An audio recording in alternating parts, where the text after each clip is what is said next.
BJP वाले बोलते हैं आपदा में अवसर, आपदा में अवसर। इन्होंने उस वक्त उसमें राजनीतिक अवसर तलाशने की कोशिश की, किसी तरह केजरीवाल जी को गाली दे सकें, आम आदमी पार्टी को नीचा दिखा सकें। इसलिए इन्होंने सारा पानी मेन स्ट्रीम यमुना में छोड़ा। दिल्ली को डुबोने का मन में इनके ख्याल था, लेकिन कहते हैं कि जो दूसरे के लिए गड्ढा खोदता है वो खुद उसमें गिरता है। सिर्फ दिल्ली में नुकसान नहीं हुआ, दिल्ली की तरफ जाने वाली मेन स्ट्रीम में सोनीपत, पानीपत, करनाल से लेके यमुनानगर तक करीब 8 जगहों पे तटबंध टूटे, जिसकी वजह से हरियाणा के सैकड़ों गांव भी बाढ़ की चपेट में आ गए। मुख्यमंत्री जी ने अपनी घटिया सोच के चलते, राजनीतिक द्वेष के चलते हरियाणा के भी हजारों लाखों लोगों को संकट में डाल दिया, बाढ़ के संकट में डाल दिया। अब से कुछ देर बाद मुझे बताया गया कि शैलजा जी भी यहाँ पे प्रेस कॉन्फ्रेंस करने के लिए आ रही हैं। वो आजकल उनको सपने में भी आम आदमी पार्टी नज़र आती है। बहुत आम आदमी पार्टी पे कुछ कमेंट करते रहते हैं, तो कुछ ही देर बाद प्रेस कॉन्फ्रेंस करेंगे। इसलिए मैं उनके लिए सवाल छोड़ के जा रहा हूँ कि आम आदमी पार्टी की चिंता करना छोड़िए, पहले अपनी पार्टी के अंदर के संकट सुलझाइए। कम से कम एक राजनेता होने के नाते ये तो तय कर लीजिए कि चुनाव कहाँ से लड़ोगे, और अगर तय हो जाए कि चुनाव कहाँ से लड़ेंगे तो फिर ये भी सोच लेना कि आपकी पार्टी के अंदर ही जो दूसरा गुट है वो आपको वहाँ से टिकट लेने देगा कि नहीं लेने देगा। अपने मुद्दे सुलझाइए। 100 समस्याएं कांग्रेस के अंदर हैं, और खासकर हरियाणा कांग्रेस को गुटबाजी की बीमारी है, एक लत है। शैलजा जी छत्तीसगढ़ गई, वहाँ ड्यूटी लगी इनकी कांग्रेस पार्टी की तरफ से। वो लत और वो बीमारी इतनी खराब है कि इन्होंने वहाँ ले जाके भी फैला दी। छत्तीसगढ़ में भी कांग्रेस 2 धड़ों में बट गई है, गुटबाजी वहाँ पे भी बहुत तेज हो गई जैसी हरियाणा में चल रही है। तो कम से कम ये इस बीमारी को बाहर नहीं फैलाएं। और कभी अंबाला से तैयारी करती नजर आती हैं, कभी सिरसा से तैयारी करती नजर आती हैं, कहीं यहाँ के लोगों को ऐसे ही भुलावे में रख दें और छत्तीसगढ़ से तैयारी कर रही हूँ। थोड़ा सा स्थिति अपनी स्पष्ट कर लें। मैं उनसे अनुरोध करता हूँ कि उनके घर में इतने झगड़े हैं, वो आम आदमी पार्टी की चिंता छोड़ के अपने घर के झगड़ों की तरफ ध्यान दें, क्योंकि वो सबसे मुश्किल उनके लिए चुनौती है। दूसरे यहाँ के बड़े कद्दावर नेता अपने आप को बताते हैं, अभय सिंह जी। आम आदमी पार्टी ने जिला परिषद के चुनाव में उनको उनकी सही जगह तो दिखा दी है, आने वाले समय में उनको उनके गढ़ में हराएंगे भी। लेकिन आम आदमी पार्टी का डर पहले से ही मुझे लगता है उनके मन में घर कर गया है। इसलिए जिस एक जगह पे उनका अस्तित्व बचा है, अब उसको भी छोड़ के भाग रहे हैं। सिरसा को अपना गढ़ बताते हैं, लेकिन कह रहे हैं सीएम कैंडिडेट उचाना से लड़वाएंगे। जब ये कहते हैं कि सीएम कैंडिडेट उचाना से लड़वाएंगे, तो साथ में ये तो बता दें भाई साहब कि लड़वाएंगे किसको, क्योंकि ओपी चौटाला जी तो जेल काट के आए हैं और चुनाव के नियमों के हिसाब से चुनाव लड़ नहीं सकते। तो इसका मतलब वो तो नहीं लड़ सकते। तो कहीं ऐसा तो नहीं कि एलनाबाद में इस बार अपनी हार दिखाई दे रही है और अभय चौटाला जी उचाना की तरफ रुख करना चाहते हैं और खुद ही को सीएम कैंडिडेट बता रहे हैं। तो जब ऐसी बात करें तो कम से कम उनको स्पष्ट करना चाहिए कि ये कौन सीएम कैंडिडेट है, उनकी पार्टी में बचा कौन है सीएम कैंडिडेट के लायक, जिसको वो उचाना से लड़वा देंगे। और क्या सिरसा में जमीन खिसक गई है जो उचाना की तरफ रुख कर रहे हैं, ये उनको स्पष्ट करना चाहिए। एक अभी पॉलिटिकल ड्रामा सा चला पूरे हरियाणा के अंदर, यात्रा कर रहे थे। अब लोग तो उसमें जुटे नहीं, कहीं पे भी 20-50 अपने कार्यकर्ताओं के साथ घूम रहे थे।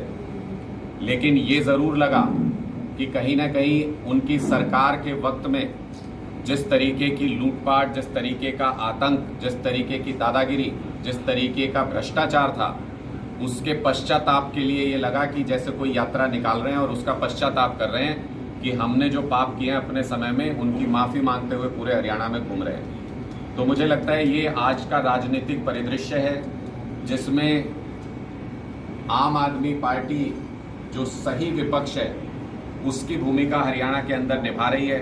हम गांव-गांव जाके लगभग हर डिस्ट्रिक्ट में जहां पे भी बाढ़ आई हुई है, मैं खुद गया हूं कई गांव में, गांव में जाके लोगों का हाल जाना है। उधर भगवंत मान जी को देख लीजिए, कीचड़ में सने हुए उनके पैर दिखते हैं। वो कहीं भी किसानों की, गरीब परिवारों की मदद के लिए कहीं भी जा रहे हैं, अंदर तक जा करके अपने लोगों का दुख दर्द जान रहे हैं। और एक हरियाणा के मुख्यमंत्री हैं जो ऊपर हेलीकॉप्टर में चक्कर काट के कह देते हैं हाँ देख लिया बाढ़ आई है। एक हरियाणा के उप मुख्यमंत्री हैं जो ट्रैक्टर लेके जाते हैं बाढ़ पीड़ितों को देखने के लिए, बाढ़ पीड़ित क्षेत्र को देखने के लिए, और ट्रैक्टर पे ही वापस आ जाते हैं, नीचे नहीं उतरते, जैसे उन्होंने सोने की चप्पल पहन रखी हो, खराब ना हो जाए। एक हमारे वित्त साहब हैं, गृह मंत्री हैं, वो बोट में बैठ के जाते हैं, बोट में कुर्सी लगा के, एनडीआरएफ की बोट में, और 4 सिक्योरिटी गार्ड चारों तरफ बोट के कोनों पे पैदल चल के जाते हैं। मेरा एक सवाल है इनसे, मुख्यमंत्री को तो हेलीकॉप्टर मिल जाता है घूमने के लिए सरकार में, उप मुख्यमंत्री को ट्रैक्टर की सुविधा मिल रही है सरकार में, वित्त साहब को बोट मिल जाती है सरकार में, सरकारी संसाधनों का इस्तेमाल कर रहे हैं। आम आदमी बेचारा कहाँ जाए जिसको एक बोट मुहैया नहीं है, एक नाव नहीं मिल रही जिसको हर गांव में, कि उसके आने जाने का कोई चारा नहीं है। सरकार का कोई अधिकारी उनसे ये तक पूछने नहीं जा रहा कि जिंदा हो या मर गए हो, हालचाल पूछने तक भी नहीं पहुंच रहे। मदद करना तो बहुत दूर की बात है। ऐसी स्थिति में स्पष्ट नजर आता है कि हरियाणा के अंदर लोग जिस सरकार से नफरत करते हैं, ऐसी सरकार प्रशासन चला रही है जिसको लोगों से कोई लेना देना नहीं है दूर दूर तक, ऐसी सरकार प्रशासन चला रही है। और कांग्रेस को इस वक्त पे जो विपक्ष की भूमिका निभानी चाहिए थी, वो भी सिर्फ खाना पूर्ति करके 4 जगह फोटो खिंचवा के अपनी जिम्मेदारी से पल्ला झाड़ रहे हैं। आम आदमी पार्टी के कार्यकर्ताओं से हमने पहले भी अनुरोध किया था, सिरसा अभी तक उतना ज्यादा प्रभावित बाढ़ से नहीं है, कुछ इलाकों में पानी टच हुआ है। मैं यहाँ भी कार्यकर्ताओं से अनुरोध करके जा रहा हूँ जैसा पूरे हरियाणा में हमने किया। मुसीबत की इस घड़ी में एक एक व्यक्ति, एक एक गांव के व्यक्ति, एक एक किसान, एक एक मजदूर के साथ मजबूती से खड़ा होना है, उनके दुख दर्द में शामिल होना है। उनको कोई भी ज़रूरत हो किसी भी तरीके की, हमको उनकी मदद बन के उनके साथ खड़े होना है, उनका मददगार बन के उनके साथ खड़े होना है। ये हम पूरे हरियाणा के अंदर कर रहे हैं, जगह जगह पर जहाँ जो ज़रूरत है लोगों को। ये नहीं कि दिखावे के लिए हम वहाँ कुछ भी सामान लेके पहुँच जाएं। हम जगह जगह जा रहे हैं, लोगों को अपना लोकल हेल्पलाइन भी दे रहे हैं कि किसी को चारा चाहिए तो वो बताए, हमको चारा ही भेजेंगे। किसी को अगर दवाई की ज़रूरत है तो बताए, दवाई ही वहाँ पे भेजेंगे। कहीं से दूध की डिमांड है गांव से तो दूध ही भेज रहे हैं वहाँ पे। कहीं पे अगर अगरबत्ती की ज़रूरत है, बहुत अब वो मच्छर वगैरह शुरू हो गए हैं पैदा होने, वहाँ पे वही भेज रहे हैं। ज़रूरत का सामान जहाँ जिसको जो चाहिए, आम आदमी पार्टी के कार्यकर्ता उनके लिए मददगार के रूप में, उनके दोस्त के रूप में, उनके कंधे से कंधा मिला के हर जगह खड़े नजर आएंगे। बीजेपी के विधायकों और मंत्रियों को सड़क पे होना चाहिए था, लोगों के बीच में होना चाहिए था, लेकिन वो जाते नहीं हैं, और जहां जाते हैं वहां लोगों के गुस्से का सामना करना पड़ता है। आपके कोई सवाल है तो आप पूछ सकते हैं। आपने कहा कि हरियाणा ने दिल्ली को डुबाया, उस तरह के आरोप जो है पंजाब पर भी लग रहे हैं कि पंजाब ने हरियाणा को डुबाया। मैंने बहुत स्पष्ट तौर पे कहा कि अगर आप कोई बात कहते हैं तो उसके साथ तर्क या सबूत होना चाहिए। जब हमने ये बात कही कि हरियाणा सरकार ने जानबूझ के दिल्ली को डुबोने की राजनीतिक साजिश रची, तो हमने उसके साथ बाकायदा सबूत पेश किए। हमने कहा कि हथनी कुंड बैराज से न ईस्टर्न कैनाल में न वेस्टर्न कैनाल में पानी नहीं छोड़ा गया, सारा मेन स्ट्रीम में छोड़ा गया। सरकार ने पहले माना नहीं, बोले वो बैराज है, वहाँ पानी थोड़ी रुकता है। ये तो हमको भी पता है, उनको नहीं पता जो सरकार में बैठे हैं। 1 लाख क्यूसेक तक वहाँ पानी रुकता है, और उसके बाद आप जहाँ डाइवर्ट करना चाहो वहाँ डाइवर्ट होता है। सरकार ने पहले ये बात मानी नहीं, फिर उसके बाद ये बात मानी और बोले कि नहीं नहीं, वहाँ मेंटेनेंस चल रहा था यूपी के उसमें कनाल में। जब हमने वीडियो जारी किया जिस सुबह, उसी दिन शाम को उसी यूपी की कैनाल में जिसमें कह रहे थे मेंटेनेंस चल रहा है, ये हो रहा है, वो हो रहा है, उसमें पानी छोड़ दिया गया। इसका मतलब हरियाणा सरकार रंगे हाथों खट्टर सरकार पकड़ी गई कि वो लोग झूठ बोल रहे थे, और जैसे ही हमने सबूत पेश किया उन्होंने पानी छोड़ा। दूसरी बात, दिल्ली के अंदर आईटीओ बैराज को हरियाणा सरकार मेंटेन करती है, उसके 5 गेट जाम थे। हमने साफ तौर पे ये कहा कि पीछे से ज्यादा पानी छोड़ा, आगे उसको निकलने नहीं दिया। ये साजिश थी जानबूझ के। इसलिए हरियाणा में, इसलिए दिल्ली के अंदर यमुना कभी भी आज तक 208.66 के स्तर पे पहुंची नहीं। ये मैक्सिमम लेवल था इस बार, ये इनकी साजिश की वजह से गया। वे 5 गेट भी पहले हरियाणा सरकार ने ये कहा कि नहीं वो दिल्ली में हम तो नहीं मेंटेन करते, बाद में मुख्यमंत्री ने उस पर जांच बिठाई कि हरियाणा सरकार के अंडर आता है वो, और फिर मुख्यमंत्री ने 2 दिन पहले प्रेस कॉन्फ्रेंस में आके ये झूठ बोला। उन्होंने कहा कि हरियाणा सरकार को दिल्ली सरकार ने कभी कहा ही नहीं कि वो 5 गेट जाम है, कम से कम बता तो देते। वैसे तो बताने की जरूरत नहीं थी, उनका एक अधिकारी वहीं बैठता है 24 घंटे, उनको खुद देखना चाहिए था, उनकी जिम्मेदारी थी। लेकिन उन्होंने कहा दिल्ली सरकार ने हमें बताया नहीं। हमने बाकायदा चिट्ठी जारी की, जो हमने बार बार हरियाणा सरकार को चिट्ठियां लिखी कि ये गेट अगर आपसे संभलते नहीं तो इस बैराज को दिल्ली सरकार को हैंडओवर कर दो। इतनी बेशर्म सरकार है। मैंने वो चिट्ठी जारी करके, पब्लिक करके, मैंने मुख्यमंत्री जी से कहा कि आपने प्रेस कॉन्फ्रेंस में झूठ बोला है कि कभी दिल्ली सरकार ने जानकारी नहीं दी, आपको माफी मांगनी चाहिए। इतनी बेशर्म सरकार है कि उसके बाद माफी भी नहीं मांगी। आपके पंजाब के चीफ मिनिस्टर कह रहे हैं पानी ले लो, हिमाचल को कह रहे हैं सेस लगा लो, क्या ये जिम्मेवारी बना उनका वक्तव्य है? इस टाइम प्राकृतिक आपदा आई हुई है। देखिए, मुझे नहीं लगता प्राकृतिक आपदा के वक्त कोई भी इनसेंसिटिव या इस तरीके की बात नहीं होनी चाहिए, लेकिन जिस बयान की आप बात कर रहे हैं वो किसी संदर्भ में है, वो किसी व्यक्ति से, किसी युवा से बात कर रहे हैं। मुझे उसका पहले और बाद का संदर्भ मालूम नहीं है, इसलिए मैं इस पे अभी टिप्पणी नहीं कर सकता। लेकिन वो किसी संदर्भ में वो बात कही जा रही है, और जहां तक मुझे लगता है वो बात वहां से शुरू हुई थी कि हिमाचल प्रदेश ने कहा था हरियाणा और पंजाब पे सेस लगाएंगे, टैक्स लेंगे, उससे वो बात शुरू हुई थी और युवा के द्वारा कोई सवाल पूछा गया था, उस संदर्भ में वो बात कर रहे थे। मुझे लगता है संदर्भ से जोड़ के इस सवाल को देखना चाहिए, उससे अलग। आपने कहा कि बहुत नुकसान हुआ है, जो बयान है इस प्रकार के संवैधानिक पदों पर बैठे लोगों को जिम्मेवारी से बयान देने चाहिए। इस बयान के लिए मुख्यमंत्री मनोहर लाल ने मिला। मैं यही बात मुख्यमंत्री मनोहर लाल खट्टर जी से पूछना चाहता हूं कि आप एक जिम्मेदार पद पे बैठे हैं और प्रेस कॉन्फ्रेंस में 2 दिन पहले आके सारे टीवी कैमराज के सामने आप झूठ बोल के गए कि दिल्ली ने कभी भी आपको इंटीमेट नहीं किया बैराज के मेंटेनेंस के बारे में। हमने वो सारी चिट्ठियां लिखित में, जिस पे हरियाणा सरकार के रिसीविंग्स भी हैं, वो हमने जारी कर दी है सारी, की समय समय पे बताया गया, ये भी कहा गया कि आपसे नहीं संभल रहा तो हमको हैंडओवर कर दो दिल्ली सरकार को। उसके बावजूद भी मुख्यमंत्री एक संवैधानिक पद पे बैठे हैं, क्या उनको सामने आके माफी नहीं मांगनी चाहिए कि उन्होंने झूठ बोला स्पष्ट तौर पे, और एक साजिश रची राजनीतिक द्वेष के चलते दिल्ली को नुकसान पहुंचाने की, जिसकी वजह से हरियाणा के भी सैकड़ों गांव डूब गए। आपने कहा कि बहुत नुकसान हुआ, फसलें डूबी, उसका मुआवजा मिलना चाहिए, पशुधन भी उसका भी नुकसान हुआ, आपके मुताबिक कितना मुआवजा मिलना चाहिए? देखिए, मुझे लगता है कि पहली बात सैद्धांतिक चीजों पे अगर बात करें कि किन किन चीजों के लिए मुआवजा मिलना चाहिए, एक तो जिनकी जमीन पे पानी टच हो गया उन सारे किसानों को 100% नुकसान के हिसाब से मुआवजा दिया जाना चाहिए। दूसरा, जिनके घर को, कारोबार को कोई भी नुकसान हुआ उन सभी लोगों को मुआवजा दिया जाना चाहिए।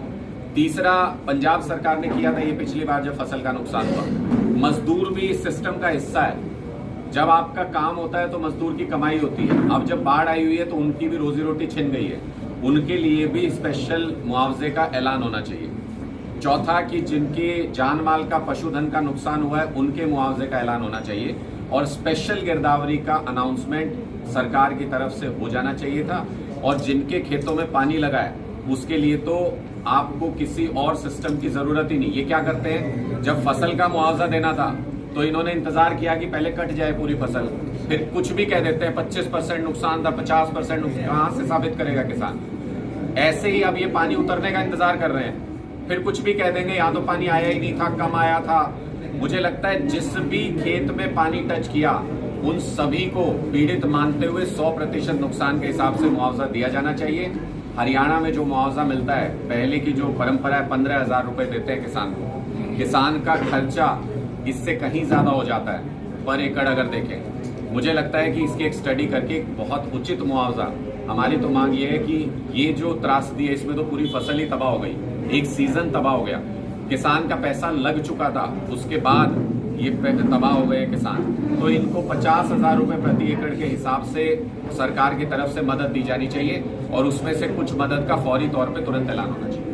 भूपेंद्र सिंह हुड्डा कहते हैं कि सियासत नहीं होनी चाहिए बाढ़ जैसे मुद्दों पर, आम आदमी पार्टी जो है इस पर बयान दे रही है, सियासी बयान। भूपेंद्र सिंह हुड्डा जी कहते हैं कि शिक्षा पे सियासत नहीं होनी चाहिए। भूपेंद्र सिंह हुड्डा जी कहते हैं स्वास्थ्य पे सियासत नहीं होनी चाहिए। भूपेंद्र सिंह हुड्डा जी कहते हैं बिजली पे सियासत नहीं होनी चाहिए। भूपेंद्र सिंह हुड्डा जी कहते हैं बाढ़ पे सियासत नहीं होनी चाहिए। जो पब्लिक से जुड़े हुए काम है, जिनसे पब्लिक परेशान है, जिन मुद्दों के ऊपर, उन्हीं मुद्दों पे सियासत छोड़ दो।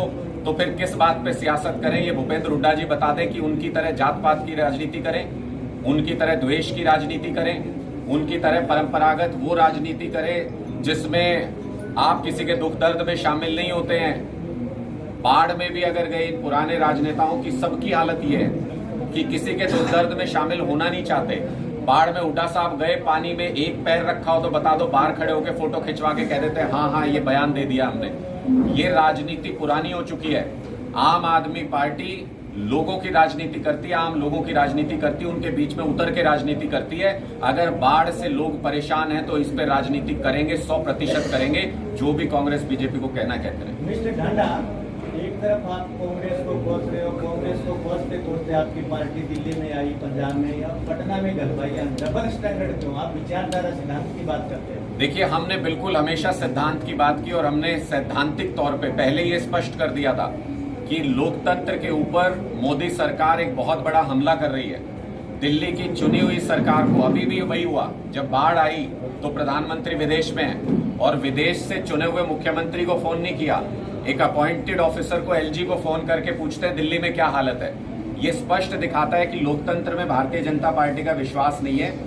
5 जजेस की सुप्रीम कोर्ट की बेंच ने एक फैसला दिया कि दिल्ली में सरकार, चुनी हुई सरकार यानी अरविंद केजरीवाल चलाएंगे। मोदी जी ने उस फैसले को पलट दिया, अध्यादेश जारी कर दिया।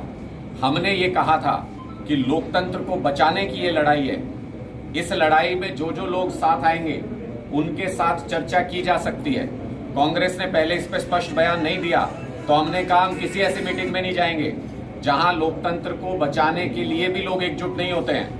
कांग्रेस को बयान दिया कांग्रेस ने आखिरकार कि वो अध्यादेश के मुद्दे पे हमारे साथ खड़े हैं, राज्यसभा में इस अध्यादेश के खिलाफ वोट देंगे। उसके बाद हम लोग एक सामूहिक चर्चा के लिए वहां पे पहुंचे हैं और निश्चित तौर पे, सैद्धांतिक तौर पे हमारा ये मानना है, अरविंद केजरीवाल जी स्पष्ट तौर पे ये कह भी चुके हैं कि ये तो अभी चर्चा शुरू हुई है, ये कहां तक पहुंचेगी, इसके पैरामीटर्स क्या होंगे, इसका ग्राउंड क्या होगा, किसी मुकाम पे पहुंचेंगे नहीं पहुंचेंगे, ये सब भविष्य के गर्भ में छिपा हुआ है। इस पर भविष्य में ही बात करेंगे। लेकिन आज हमने ये जो शर्त रखी थी कि अध्यादेश पर पूर्ण समर्थन होगा, तभी हम किसी चर्चा के टेबल पे बैठेंगे। हमारी वो शर्त मानी गई, हमने सैद्धांतिक तौर पे इस मीटिंग में हिस्सा लिया। अनुराग जी, भाजपा जजपा में लगातार असमंजस की स्थिति रही, बयानबाजियों का दौर चला। अब एनडीए की बैठक हो रही है, उसमें जजपा को भी न्योता मिला और 38 जो छोटे मोटे सभी दलों की बैठक हो रही है, उस पर आप क्या कहेंगे? देखिए, ये भारतीय जनता पार्टी वाले पहले ऐड करते थे कि सारे एक तरफ, अकेला शेर एक तरफ, तो अब वो शेर मुझे लगता है वो अकेला से थकेला हो गया है और कोई भी उनके साथ जुड़ना नहीं चाहता। तो कहीं की ईंट कहीं का रोड़ा, भानुमति का कुंभा जोड़ा, एनडीए जैसा कुछ बचा नहीं है। इनका कोई महत्वपूर्ण सहयोगी दल है नहीं बीजेपी के साथ। मोदी जी के साथ कोई बड़ा नेता खड़ा नहीं होना चाहता। तो ये कहीं कहीं से ऐसी ऐसी पार्टियां ढूंढ के ला रहे हैं जिनकी इतिहास में कभी मैक्सिमम आई होंगी तो कभी 6 विधानसभा सीट आ गई, किसी की एक भी नहीं आई। ये जेजेपी के पल्ले तो 4 वोट नहीं हरियाणा में, कैंडिडेट भी 90 मिल जाए इस बात में शक है। ऐसे ऐसे लोगों को अगर बुला के आपको ये दिखाना है हमारा एनडीए का इतना बड़ा कुंभा हो गया है, तो कल हम एक रैली कर लेते हैं, 1 लाख हमारे लोग उसमें आ जाएंगे और हम ये कह देंगे 1 लाख पार्टियों का हमको समर्थन मिल गया है। एक एक आदमी की पार्टी है, इनका समर्थन लेके मोदी जी को खुश होना है तो होते रहें। इस बार उनको उनकी सही जगह देश की जनता दिखाने वाली है। ठीक है, थैंक यू।